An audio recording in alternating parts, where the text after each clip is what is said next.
নীরবতা। দুপুরে কলেজের লাইব্রেরি বসে বই পড়ছিল রিমি। ছায়া এসে ধীরে ধীরে তার পাশে বসল। ছায়া ছিল একটু চুপচাপ, গভীর চোখের মেয়ে, সবসময় যেন কিছু ভাবনায় ডুবে থাকে। রিমি চোখ তুলে তাকালো, হেসে বলল, তুই এখানে? তোকে তো ল্যাবের সামনে দেখেছিলাম।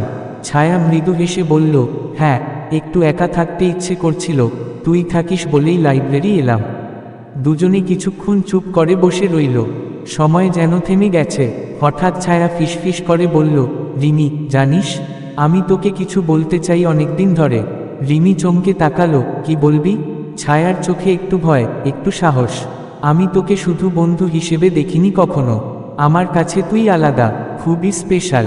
রিমির মুখে ধীরে ধীরে লাজুক এক হাসি ফুটে উঠল। সে হাত বাড়িয়ে ছায়ার হাত ধরল। তুই যা বললি, আমার মনেও তাই কিছুদিন ধরে হচ্ছিল।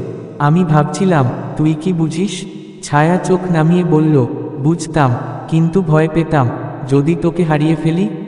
রিমি বলল, ভয় পাস না, আজ থেকে আমরা একসাথে। ছায়ার চোখে জল টলমল করছিল। তারা হাত ধরেই বসে থাকলো, নীরব লাইব্রেরি।